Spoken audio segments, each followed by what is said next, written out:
भक्तों, घर के मंदिर में जो एक लोटा जल रखा जाता है, उसका क्या करें? घर के मंदिर का लोटा कैसा हो, पीतल का हो, तांबे का हो, और घर के मंदिर में जो एक लोटा जल रखा होता है, उस जल का हम क्या करें? कुछ लोग करते हैं गलती और बाद में पछताते हैं। ऐसी गलती आप कभी मत करना, नहीं तो कंगाल हो जाओगे, बर्बाद हो जाओगे। घर के मंदिर में एक लोटा जल ऐसे कभी मत रखना। साथ ही जानिए दीपक, घर में कौन से पदार्थ का रखना चाहिए? तांबे का, लोहे का, पीतल का, कांसे, या फिर स्टील का, कांच का, या फिर माटी का। कुछ लोग घर में रखते हैं गलत दीपक और घर हो जाता है बर्बाद। इस पदार्थ का दीपक तो हम भी नहीं रखते। और जानिए, दीपक की लौ कच्चे कलावे से बनाए या रुई से, या फिर सूती हाथ में बंधने वाले कलावे से कुछ लोग करते हैं। भयंकर गलती लग जाता है। पितृदोष, शनि दोष काल, सर्प दोष, मंगल दोष, भयंकर से भयंकर गरीबी का दोष भी लग जाता है। भक्तों, कुछ लोग यहां पर ऐसे भी होंगे जो इस वीडियो को बीच में ही छोड़ देंगे। अगर इस वीडियो को आपको छोड़ना ही है तो अभी छोड़ देना, परंतु लक्ष्मी जी मां का अपमान मत करना वीडियो को अधूरा छोड़कर। इसलिए आपको घर के मुख्य द्वार पर जल कैसे छिड़कना है, इस कार्य विधि को पूरा ही देखें। आधा अधूरा देखने से समझ लेना आप मां लक्ष्मी का अपमान कर रहे हैं। भक्तों, बहुत समय से आप लोगों के प्रश्न आ रहे हैं कि मुख्य द्वार पर जल छिड़कने का सही समय क्या होता है और सही विधि क्या होती है। किस समय हमें जल छिड़कना चाहिए, और क्या मुख्य द्वार पर जल छिड़कने के लिए स्नान करना आवश्यक है, या बिना स्नान किए भी मुख्य द्वार पर जल का छिड़काव किया जा सकता है? झाड़ू लगाने से पहले या फिर झाड़ू लगाने के बाद जल छिड़कना चाहिए? और एक और प्रश्न आया है कि क्या पीरियड्स में हम अपने घर के मुख्य द्वार पर जल का छिड़काव कर सकते हैं, या मुख्य द्वार पर दीपक दान कर सकते हैं? और जल से ही जुड़ा हुआ एक और प्रश्न है आपका कि घर के मंदिर में जो प्रतिदिन हम एक लोटा जल रखते हैं, उस जल का हमें क्या करना चाहिए, किस प्रकार प्रयोग करना चाहिए? क्या हम उसे खाने में प्रयोग कर सकते हैं, या फिर हम किसी पौधे में डाल सकते हैं? उस जल का उपयोग किस प्रकार से होना चाहिए? और कुछ लोगों का कहना यह है कि जब हम मुख्य द्वार पर जल छिड़क हैं तो घर के अंदर की तरफ से जल छिड़क या घर के बाहर की तरफ से जल का छिड़काव करें। इसके बारे में कई लोग शंका में हैं। आज यह शंका भी दूर हो जाएगी।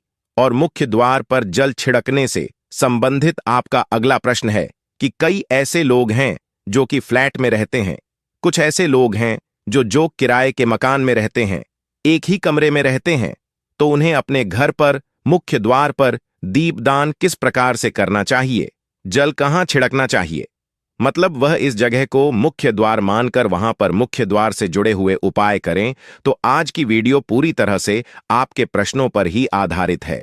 मुख्य द्वार पर जल छिड़कने का सही समय क्या होता है और सही विधि क्या होती है? तो देखिए, अगर आप मुख्य द्वार पर जल छिड़क हैं तो आपको ध्यान रखना है कि जल आप एक दिन पहले ही मतलब रात को सोने से पहले एक पात्र में, कोई भी आप पात्र ले सकते हैं, जैसे कि आप एक तांबे का भी पात्र ले सकते हैं। तांबे का ना हो तो आप पीतल का ले सकते हैं, स्टील का ले सकते हैं, चांदी का ले सकते हैं। जो भी पात्र आपके पास उपलब्ध हो, एक लोटे में थोड़ा सा गंगा जल डाल दीजिए और उसके ऊपर शुद्ध जल भर दीजिए। और हां, गंगा जल ना हो तो भी परेशान होने की आवश्यकता नहीं है। सिर्फ शुद्ध जल से भी आप पात्र को भर सकते हैं, और उस जल से भरे पात्र को अपने घर की रसोई में रख दीजिए। अब जैसे कि आप अगले दिन सुबह उठकर इस जल का छिड़काव अपने घर के मुख्य द्वार पर करेंगे। अब बहुत से भक्तों के प्रश्न आए हैं कि क्या हम स्नान से पहले यह जल छिड़क सकते हैं, या फिर स्नान करना आवश्यक है? देखिए, मुख्य द्वार पर जो सुबह सबसे पहले जल छिड़का जाता है, जैसे कि जो रसोई में रखा हुआ जल होता है, यह एक तरीके से उपाय के तौर पर किया जाता है। भक्तों, घर में किसी भी प्रकार की परेशानी हो, किसी भी प्रकार के दुख दर्द रहता हो, गरीबी हो, या फिर कलह क्लेश बहुत अधिक रहता है, मतलब किसी भी प्रकार की नकारात्मक ऊर्जा से आप परेशान हैं, बहुत समय से परेशानियों में ही गिरे हुए हैं, तो ऐसे में घर की रसोई में रखा जाता है और यही जल घर के मुख्य द्वार पर सुबह उठकर छिड़का जाता है। इस जल के छिड़काव से आपके घर की कोई भी परेशानी हो बहुत शीघ्र समाप्त हो जाती है। इस उपाय को करने से आपके घर में सुख समृद्धि भी आती है। कला क्लेश से भी मुक्ति मिलती है, बीमारियों से भी मुक्ति मिलती है। मतलब देखिए, किसी भी प्रकार की मानसिक परेशानी हो, शारीरिक परेशानी हो, आर्थिक तंगी हो, या आपके घर में कोई वास्तु दोष हो, किसी भी प्रकार का ग्रह दोष हो, जैसे कि कई बार ऐसा होता है कि कई लोगों के ऊपर कई प्रकार के बुरे ग्रह दोषों का प्रभाव होता है, जिसकी वजह से घर में परेशानियां हमेशा बनी रहती हैं। तो गृह दोषों के प्रभाव से भी आपको मुक्ति मिलती है। वास्तु दोष और पितृदोष भी समाप्त होता है। इसके साथ ही जैसे कि बहुत से लोगों के प्रश्न होते हैं कि उनके ऊपर किसी ने कुछ कर करा दिया है, उनके परिवार में किसी भी प्रकार की पहले कोई परेशानी नहीं थी, लेकिन अब भी कुछ समय से परेशानियां लगातार आती ही जा रही हैं और कोई रास्ता नहीं मिल रहा है परेशानी से निकालने का। तो किसी के भी किए कराए तंत्र मंत्र का प्रभाव हो, किसी की बुरी नजर का प्रभाव हो, तो भी आपके इस उपाय से, मतलब इस एक लोटा जल से, आपकी परेशानी स्वतः ही कुछ दिनों में समाप्त हो जाती है। तो यह घर की सभी परेशानियों से मुक्ति पाने का रामबाण और सबसे सरल, सबसे आसान उपाय होता है, जो हमारे सनातन शास्त्रों में वर्णित है। तो आप अपने घर की रसोई में एक लोटा जल रखें, रात में भरकर और प्रातःकाल जल्दी उठकर उसी जल से अपने घर के मुख्य द्वार को धोते हैं तो कोई समस्या नहीं है, लेकिन इस जल का छिड़काव घर के मुख्य द्वार पर सूर्योदय होने से पहले हो जाना चाहिए। अब भक्तों, जैसे आपका अगला प्रश्न है कि क्या हमें स्नान करके इस जल का छिड़काव अपने घर के मुख्य द्वार पर करना चाहिए या फिर बिना स्नान किए भी कर सकते हैं। देखिए, ये जो हम जल छिड़क हैं, मतलब ये एक उपाय होता है, तो इसे हम स्नान करने के बाद नहीं करते हैं। सुबह जल्दी उठते हैं और उठकर सबसे पहले घर की रसोई में जाएंगे, उसके बाद उस जल को लेकर आप घर के मुख्य द्वार पर जाएंगे। मुख्य द्वार खोलकर, मतलब मैन गेट खोल दीजिए, और उसके बाद मुख्य द्वार पर इसी जल का छिड़काव कर दीजिए। और जल का छिड़काव करते समय अपने पितरों का ध्यान कीजिए, मां लक्ष्मी का ध्यान कीजिए, क्योंकि कहा जाता है कि सुबह सुबह मां लक्ष्मी प्रत्येक द्वार पर आती है, सबके द्वार पर आती है, जिनके भी द्वार खुले होते हैं, जिनके घर में जल का छिड़काव मुख्य द्वार पर हुआ रहता है, उसके घर में प्रवेश कर जाती है। तो महालक्ष्मी का अपने मन में ध्यान कीजिए और एक तरह से प्रार्थना कीजिए, हे मां लक्ष्मी, आप मेरे घर में प्रवेश करें, मैं आपका स्वागत करने के लिए तैयार हूं। और इसके बाद अपने पितरों का ध्यान कीजिए, क्योंकि हमारे घर की दहलीज होती है, वहीं पर पितरों का वास माना जाता है। तो जब आप दहलीज पर जल के छींटे देते हैं तो आपके पितृ बहुत प्रसन्न हो जाते हैं और उनका आशीर्वाद भी आपको प्राप्त होता है। तो सुबह जो आप जल छिड़के, इसके लिए स्नान करने की आवश्यकता नहीं है, बिना स्नान किए भी कर सकते हैं। भक्तों, वीडियो में आगे बढ़ने से पहले आपसे छोटा सा निवेदन है कि कमेंट बॉक्स में जय मां लक्ष्मी अवश्य लिखें। महालक्ष्मी जी, जो भी भक्त इस वीडियो को देख रहा है, उसके घर में सुख समृद्धि आए, उसके घर में कोई भी परेशानी नहीं आए और पूरा परिवार सुख शांति से अपना जीवन यापन करें। भक्तों, अगर तुम में से कोई महालक्ष्मी जी को मानता है, तो अगर सच में ही भक्त हैं, आप इस वीडियो को लाइक कर कमेंट बॉक्स में एक बार जय मां लक्ष्मी लिख देना और उसके मन में जो भी मनोकामना है वह पूरी कर देना। अब भक्तों, आपका अगला प्रश्न है कि क्या झाड़ू लगाने के बाद हमें जल का छिड़काव करना चाहिए या फिर झाड़ू लगाने से पहले भी जल का छिड़काव कर सकते हैं। तो देखिए, जैसे मैंने आपको पहले ही बताया था कि उठने के बाद सबसे पहला कार्य जो आपको करना है वह जल का छिड़काव ही करना है।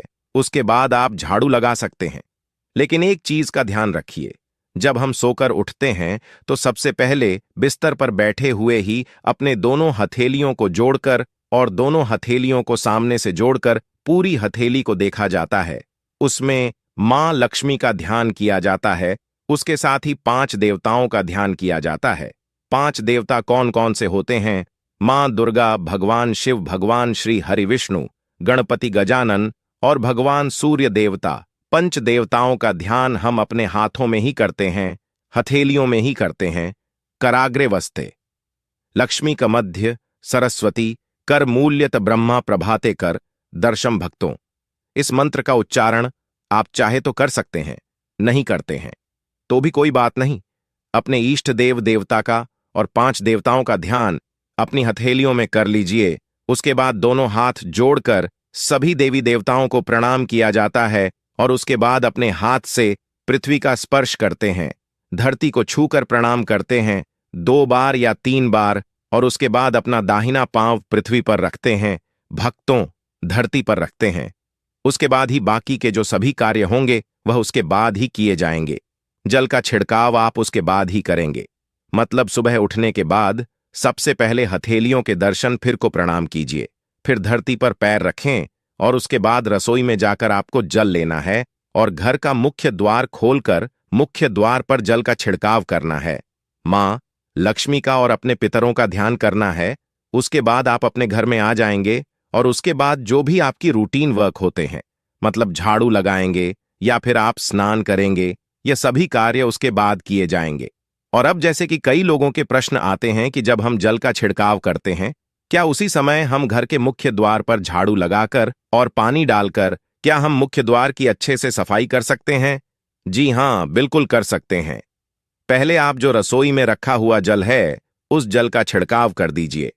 उसके बाद और भी पानी डालकर, मतलब अगर आपके पास जल और उपलब्ध है तो और जल लेकर और घर के मुख्य द्वार की अच्छी तरह से झाड़ू से या कैसे भी सफाई कर सकते हैं। और कई लोगों के प्रश्न आए हैं कि हम किसी फ्लैट में रहते हैं या फिर किसी ऐसे कमरे में रहते हैं, किराए के कमरे में, कि हमारे पास एक ही कमरा है, तो हम जल का छिड़काव या फिर दीपक दान कहां पर करें, किससे हम अपना मुख्य द्वार माने।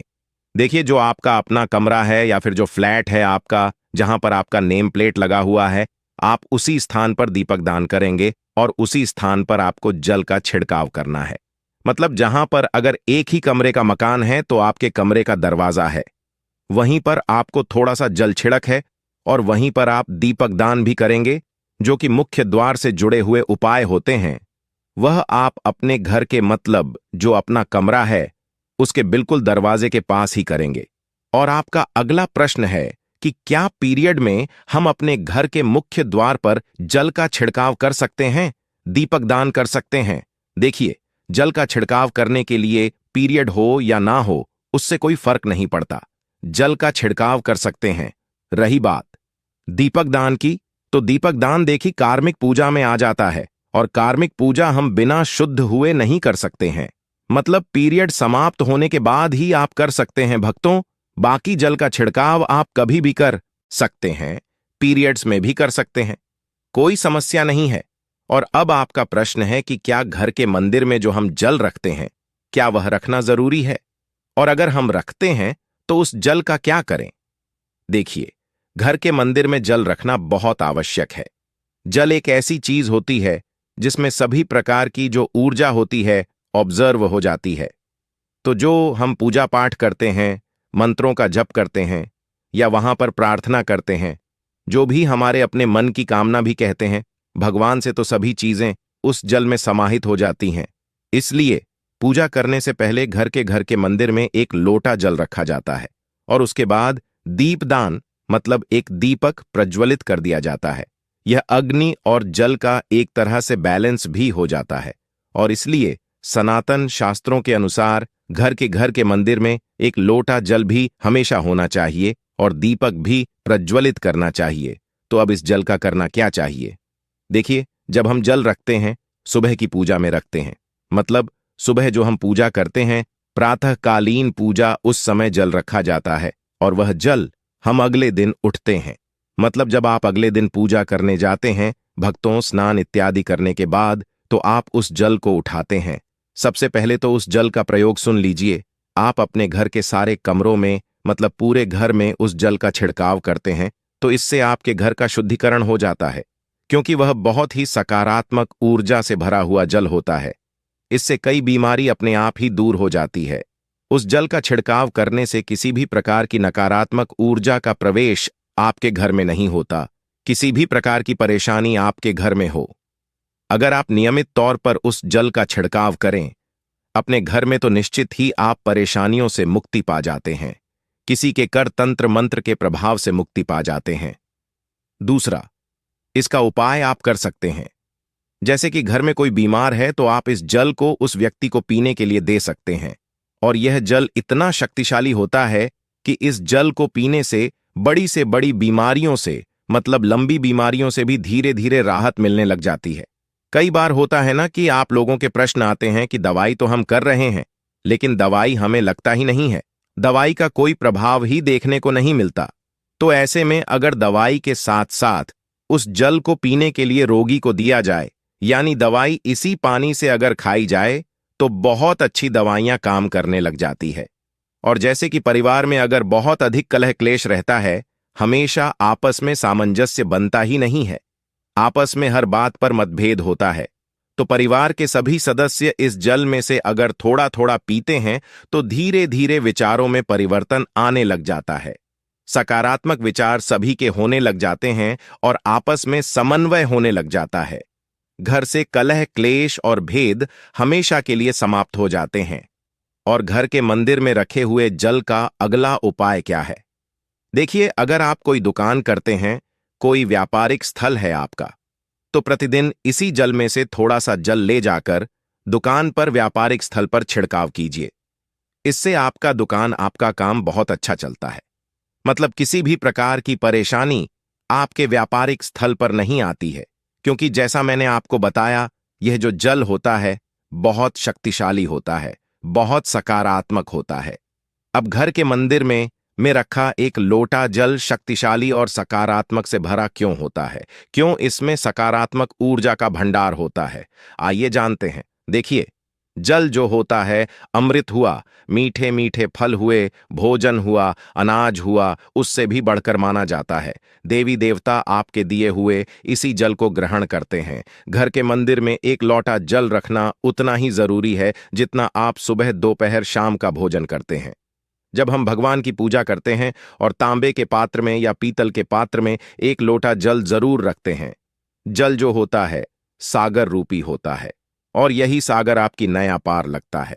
घर के मंदिर में एक लोटा जल रखने का कारण एक और यह होता है कि जो लोग भगवान को डेली भोजन नहीं करा सकते, तो वह घर के मंदिर में एक लोटा जल रखते हैं ताकि भगवान इसे ग्रहण करें। और यह जल रूपी प्रसाद इसके अगले दिन, यह सुबह के समय आप प्रसाद समझकर ग्रहण करें। लेकिन याद रहे, घर के मंदिर में रखा लोटा जल कभी भी तुलसी में अर्पित नहीं करना चाहिए। उसके लिए आप अलग से तांबे के पत्र से तुलसी में जल अर्पित कर सकते हैं, क्योंकि यह जल सभी देवी देवता ग्रहण करते हैं, तो इसीलिए तुलसी में डालना वर्जित है। लेकिन हां, अगर आपके घर में लड्डू गोपाल है, राधा कृष्ण है, और आप एक लोटा जल उनके लिए अर्पित करते हैं, तो आप अगले दिन यानी सुबह के समय वह जल तुलसी में चढ़ा सकते हैं। घर के मंदिर में जो एक लोटा जल रखा होता है, उसके अगले यानी सुबह के समय आप इस जल से अपनी आंखें जरूर धोया करें। इससे आंखों में रोशनी बढ़ती है और आंखों में जितनी भी बीमारी आ जाती है वह दूर होती है।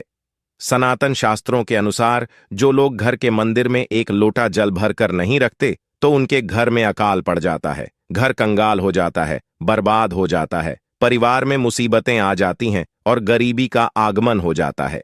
आप चाहे तो एक लोटा जल में पुष्प आदि डालकर रख सकते हैं, बहुत ही शुभ माना जाता है। घर के मंदिर में जो जल रखा जाता है उससे हम और क्या क्या कर सकते हैं, आइए जानते हैं। तो इस जल का छिड़काव करने से बहुत सारी परेशानियां अपने आप ही समाप्त हो जाती हैं।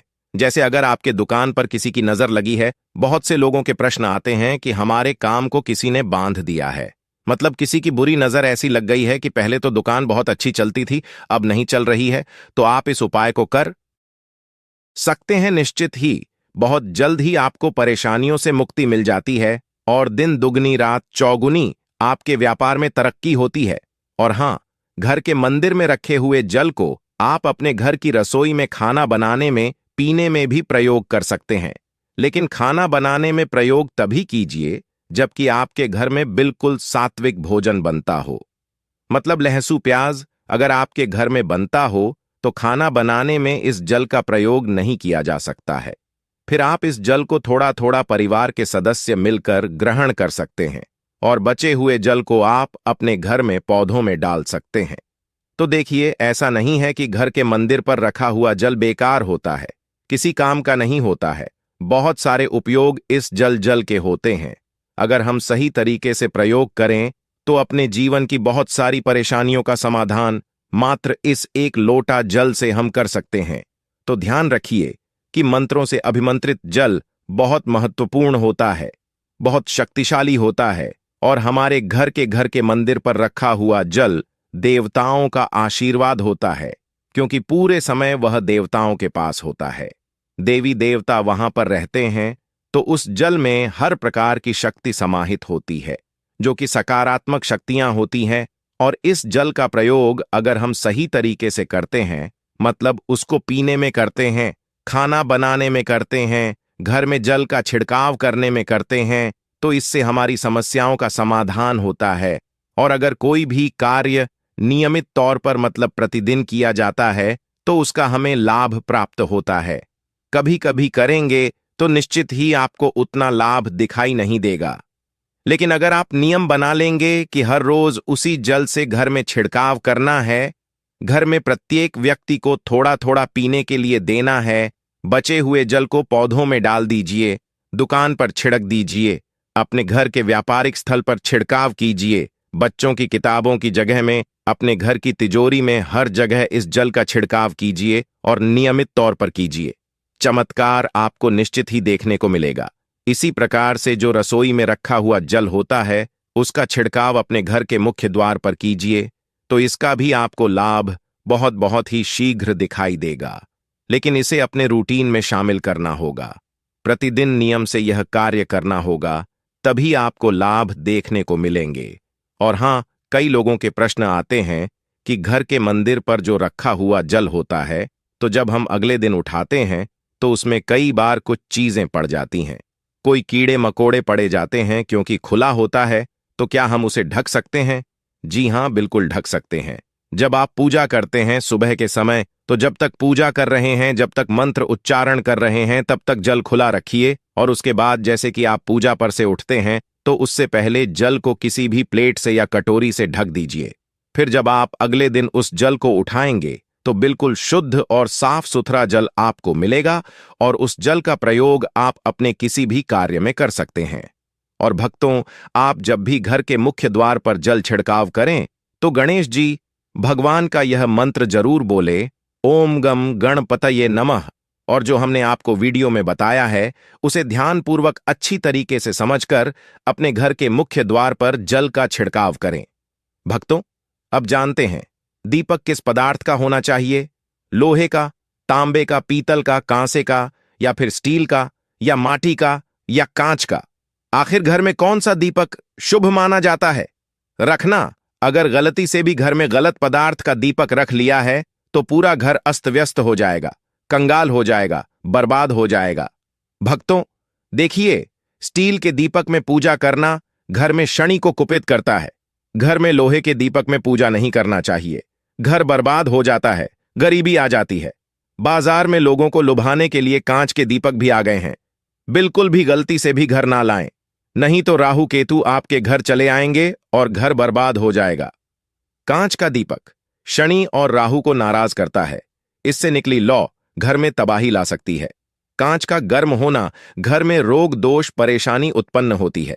कच्चा कलवा तथा रुई का दीपक ही जलाना सबसे अच्छा माना जाता है। जो लोग सूती धागा जो हाथ पर बांधा जाता है, कलवा, उससे लौ की बाती बनाते हैं, तो उस घर में परेशानी और गरीबी आ जाती है। हुई और कच्चा कलवा ही शुभ माना जाता है। तांबे का दीपक, पीतल का दीपक, माटी का दीपक धन की देवी मां लक्ष्मी को आकर्षित करता है। घर में कोई और दीपक नहीं लाना चाहिए। पीतल और माटी का दीपक शुभ और मंगलकारी माना जाता है, जिससे शनि और राहु केतु भी प्रसन्न रहते हैं, मंगल भी भारी नहीं होता। भक्तों, अब जानते हैं घर के बाहर या घर के अंदर दीपक जलाने के फायदे जानकर आप चौंक जाएंगे। खासकर घर के बाहर दीपक जलाने से 5 वो फायदे जो आपको चौंकाने वाले हैं। भक्तों, ये बात तो आप जानते हैं कि भगवान की पूजा के दौरान दीपक जरूर जलाया जाता है। हिंदू धर्म में पूजा करते वक्त लोग देसी घी या सरसों के तेल का दीपक जरूर जलाते हैं तथा तिल के तेल का दीपक भी जलाते हैं। हालांकि पूजा के लिए भगवान के सामने दीपक जलाना सिर्फ पूजा का एक तरीका ही नहीं है, बल्कि घर में दिया जलाना या घर के बाहर दिया जलाना कई तरह के फायदे मिलते हैं। दीपक जलाने से न सिर्फ कई शक्तियां जागृत होती हैं, बल्कि यह 5 बड़े फायदे भी मिलते हैं। तो चलिए जानते हैं। भक्तों, नंबर 1, पृथ्वी से अंधकार होता है। दूर घर में दीपक जलाने से घर का अंधकार तो दूर होता ही है, साथ ही नकारात्मक ऊर्जा को भी कोसों दूर रखती है। जहां पर दीपक जलता है तो वहां पर सकारात्मक ऊर्जा का वास होता है। जाहिर सी बात है, जब घर में सकारात्मक होगी तब भगवान का वास होगा। इसीलिए घर में शाम होने से पहले, रात होने से पहले दीपक अवश्य जलाया जाता है, ताकि घर में कोई गलत नकारात्मक ऊर्जा प्रवेश न कर पाए। भक्तों, तेल से जले दीपक का प्रभाव उसके भुजने के आधे घंटे बाद तक वातावरण में बना रहता है, जबकि शुद्ध देसी घी का दीपक भुजने के बाद करीब 4 घंटे तक वातावरण को सकारात्मक रखता है। भक्तों, नंबर 2, हानिकारक कणों का होता है। नाश दीपक जलाना न सिर्फ धर्म नजरिए से फायदेमंद है, बल्कि वैज्ञानिक दृष्टिकोण से भी यह फायदा पहुंचाता है।